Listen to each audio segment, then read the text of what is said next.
Hello everyone. Thanks for tuning in. This is the Cranky Old Man YouTube channel.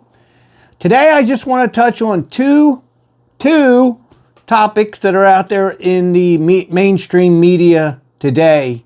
It's only going to be a couple minutes of each. First of all, the Daniel Penny trial. If anyone has been watching and hasn't been living under a rock, will know that the jury could not come to a unanimous decision on a manslaughter charge, was sent home, and then was giving a lesser charge of manslaughter to consider, at which time the jury acquitted or found not guilty. He found Penny not guilty. Now, I am not an expert at all. I have done some training with the Marines as well as a police officer. And from what I could see, Daniel Penny was attempting to put a choke on Mr. Neely. Now, before we go into that, you have to understand, you have a packed train full of people, and you have this person come into there talking erratically, saying he wants to kill people, saying he wants to go back to jail, and he doesn't care what happens. So this is putting a lot of people, it's getting their blood pressure up. People were legitimately scared of what Mr. Neely was saying. Now, as a Marine, and many servicemen, look at the servicemen who tried to help when the plane takeover with 9/11. Servicemen sometimes act to save others as they would in when working in uniform. He was retired. He's a veteran, and he thought it would be best to restrain this guy until the police could come, because one, you don't know if he's armed. He could have a gun. And if you don't believe me on that, on my second part of this video, you'll understand why. But he could have a gun. He could have a knife. He could have just his bare hands, and he could have attacked someone very quickly. And New York ain't the best place to have somebody come to your aid, because I've seen a lot of videos where people are in a fight and people just walk right on by like they don't even see it. So luckily, Daniel Penny had a couple extra people help at the very end. But I'm not being racist at all about this. But black men kill black men, and black boys kill black boys all day long. You don't hear about it in the media because nobody cares. That's just the truth. There's 300 plus killings in Baltimore every year, and you hardly hear anything about them. They're just a blurb if you do hear anything. You know, there was a shooting at this place and this place, one person died. That's it. Moving on. So, had this been a white guy on a white guy, you probably wouldn't have heard nothing. Black guy on a black guy, definitely wouldn't have heard nothing. Black guy on a white guy, most likely wouldn't have heard anything. But there's a black-white component here. Not saying it's racist. Some people have talked about the makeup of it, white guy versus black guy. But there was also another black guy who helped Mr. Penny out towards the end before the police got there. Now, a proper chokehold, which Mr. Penny was not applying, you either have an esophagus choke, or you have a carotid artery choke. Esophageal or esophagus choke deals with air, and for that, you would need to have to hold that for 3 to 4 minutes at minimum to create a death or to have the person die. They could lose consciousness before then, but to literally die, you have to hold it for at least 4 minutes. Let's say 4 minutes, okay? And with the carotid artery, depends if you catch both of them. There's one on each side. If you catch both of them with the correct hold, they're out in seconds. If you catch one, they may be out in a minute. But you have to keep it, and you have to keep hold on it consistently. You can't be on and off, on and off. And the last component to that is you need to immobilize the body. So you need to wrap those legs kind of around the belly or the waist area of the person you're holding. Now he had a hold like this, and he was pushing down on the head, and that's kind of consistent with a carotid artery choke. But it wasn't applied correctly, obviously, because Mr. Neely wasn't put to sleep, as they say. And Mr. Neely was alive when the police got to him. He might have been unconscious, but he had a pulse, and he was still alive. Now, some people contribute his death to sickle cell and to schizophrenia. I don't know how those components come into play with his death. But here's a man who had a lengthy criminal history.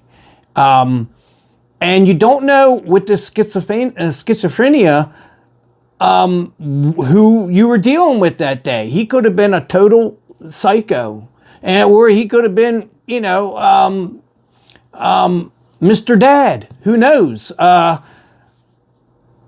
You just don't know how he's going to act. And Mr. Penny decided to take action before Mr. Neely could do anything that could harm him or other people. And like I said, in a crowded train, people ain't got nowhere to go. And if he had a firearm, it's shooting fish in a barrel until he runs out of bullets.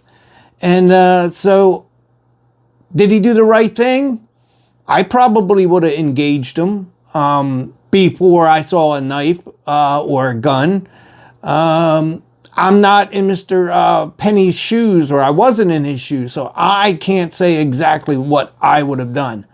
I have reached out and helped people on the street. Nothing got to the point where I had to choke someone out, but I have helped people because I feel that's part of my job, or it was part of my job, part of my training. Oh, by the way, excuse all this, I gotta shave. Got to shave once a month, whether I need it or not. But yeah, 12 people found him not guilty. So, and there's a lot of facts and things that we aren't privy to because we weren't in the courtroom. But, it's a shame Mr. Neely died. Whether Mr. Penny contributed to it completely, I would say no. He was alive when the police got to him. I don't know what happened once the police took him into custody. Was he alert? They don't really say that. They might have said it in court, but was he coherent, alert? Could he move on his own? Could he talk? Or was he only breathing? That's the question. If he was only breathing and had a pulse and then died, could it have been Mr. Penny's fault? Sure. But there's a lot of things we don't know. I do know is that he didn't have a proper chokehold on him, and Mr. Neely could squirm and move because his hips weren't held in place. So being able to move your neck, this and that, it allows you to get air. May not be constant air, but you're going to be able to get air to sustain life. And that's proven because it took 6 or 7 minutes or so before the police were even on scene, and he was still breathing. So he definitely didn't have the carotid artery choke in place. And at one point I did see where it looked like it was coming across the neck area versus you want that V way up in there tight. You want that in there tight. You want to be able to pull that hand with the other arm. You want to be able to grab a hold of it and push your head forward after you get the choke in place. You got to get it way up in there, and then you want to push some pressure down with the head so they can't pull their head back and get out of these either choke. And that's why you immobilize the body as well. That keeps them from canning their body. So anyway, that's just a little bit of knowledge about the choke and how I feel about it. And I don't think anyone cared what color that man was. White, black, brown, purple. You know, some people were probably in fear of their life from what this man was saying and knowing they couldn't get away. You know, there was a very very famous shooting that happened in the early 90s, I believe, where a guy came on there and shot up a whole train full of people. The funny thing is, I don't think anyone died. He was using these crazy bullets, these black talons. They actually banned them because they were called black talons. And he didn't kill anybody. He injured a whole bunch of people, but didn't kill anybody. But that's besides the point. That's my take on the Neely, Penny Neely case. And like I said, I'm not privy to a lot of this stuff. Now, moving on to the CEO who was murdered in New York with a handgun, even though handguns are illegal. So he couldn't have been killed with a handgun because the criminal wouldn't have brought one, being that it's illegal. He would have been like, nope. Can't bring a handgun to New York. It's illegal. Okay, yeah. That's why handgun laws don't work, people. So, handgun's illegal. Handgun is supposedly a ghost gun. Now, I guess they are considering that to be fact because they found a ghost gun on him. Was that the gun that he used? Who can say?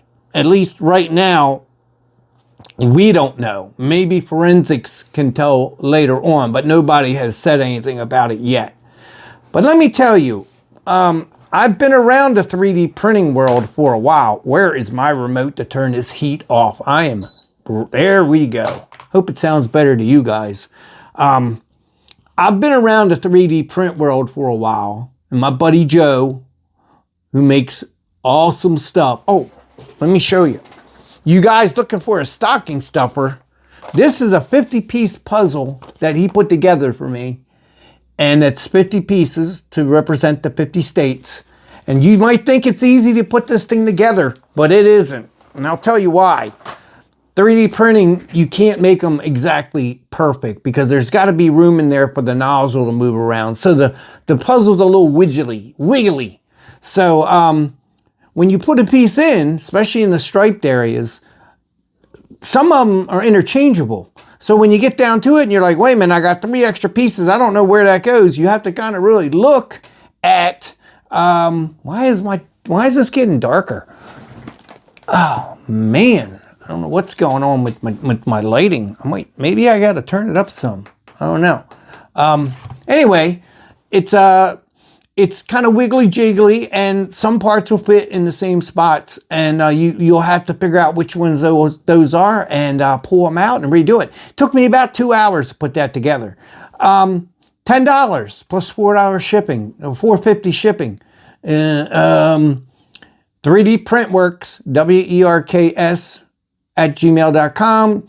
His phone is not working correctly. He's got the Verizon just like me. Bunch of crap. Anyway, you email him, give him your information. He'll respond back with the payment. He takes Zelle, PayPal, Cash App are the 3 payments that he makes right now. I think he might be able to take Visa, MasterCard through his PayPal reader, but I think you need the physical card. I don't think he can just type it in. So anyway, if you like that, or a stocking stuffer for your veteran, you're currently serving, or just a patriot, email him. Takes him about 6 hours to print each one of them. So order now so he can get them out to you before Christmas. And he can even ship it out. He said he would ship it out priority mail for like $2 more.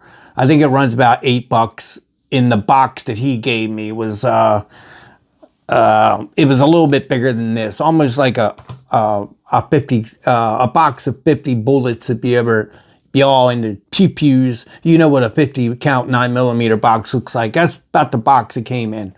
Anyway, getting back to that ghost gun thing. You can make certain parts be a ghost gun. You cannot make the small springs that it takes for the action to work, for the magazine to click in, for the slide to come back, for the trigger to reset. You can't make springs for that. Can you make a one-shot? Yeah. The guy made that many, many years ago. It was horrendous. It looked terrible. It looked like something from the Pirate Wars. Can you make something like a semi-automatic? No. You can make a lower, and there was a company called Polymer 80 who since closed up because the ATF was all over him, and he fought a good fight, but he ended up losing. He actually didn't end up losing. I think they ruled in his favor, but for whatever reason, he went out business. And he would send you a 80% lower of whatever you wanted, an AR-15 pattern rifle. I'm sure some type of pistols as well. And you would put it in a jig, drill the holes, take the added parts, and you could build yourself a lower. Now, that is non-serialized. Ghost gun, if you will. A ghost gun, you can't print a barrel. You have to buy a barrel. All right, so some guns even have the serial number on the barrel. So you can print a barrel. It might fire one bullet. It's not going to be accurate. And it's probably going to melt because they melt at, the stuff melts at around 200 degrees Celsius. I guarantee you that bullet's putting out way more heat than 200 degrees Celsius. Can you make a magazine? No. Because a magazine requires a stiff spring to go inside there to put the bullets, to push the bullets up into place. Without that spring, your bullets aren't going to feed right. And it is a sympathy,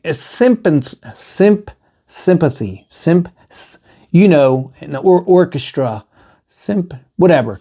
But that all works together so your pistol works. Now, obviously, his pistol wasn't working if you saw the video. Let me explain something about suppressors. Most guns require you to put a booster in a suppressor, and that helps with the gases. All that extra weight on the front of the gun causes problems with that the inertia of that whole slide going to the rear.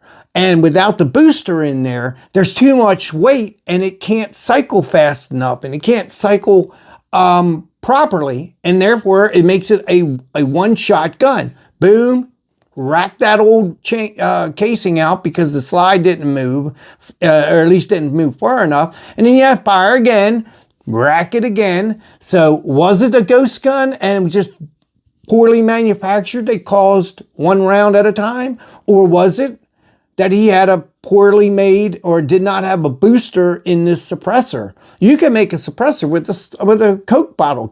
With a Coke bottle. Is it a perfect one? No. Will it work more than once? No. But you can.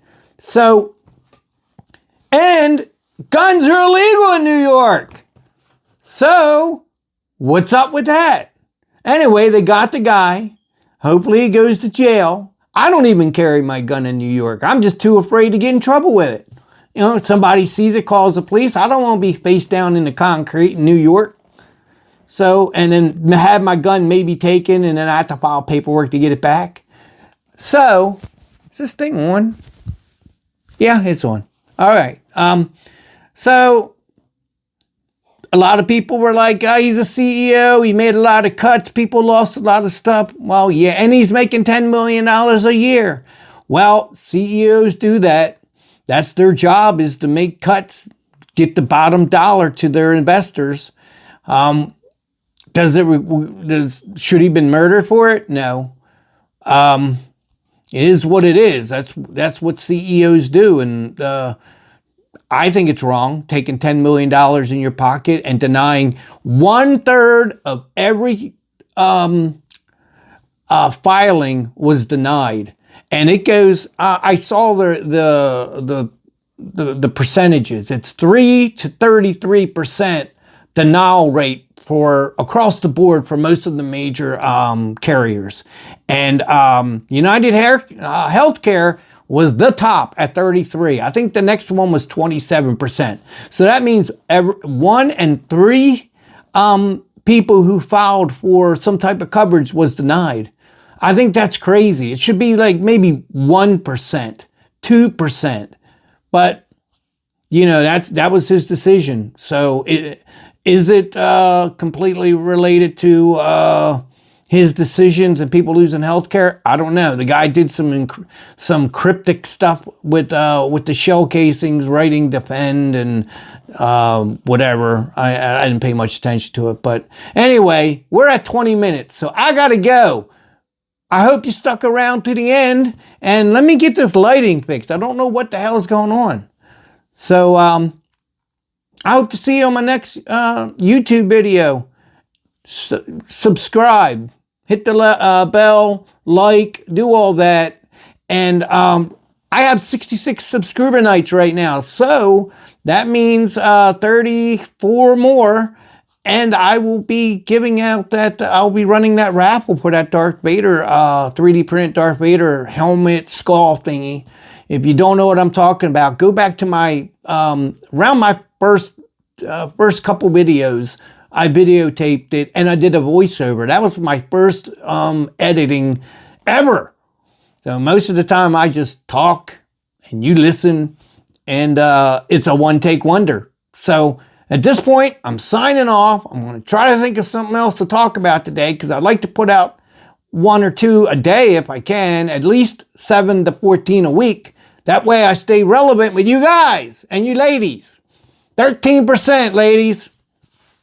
Here I am, bald and old. Some of you girls like that. I know that. Don't make my wife jealous. Okay, gotta go. See if this thing works. We ought to start doing a bet on this thing. Ready? 1, 2, 3. Say cheese. Nope. Say cheese. Nope. Doesn't work. I gotta get this.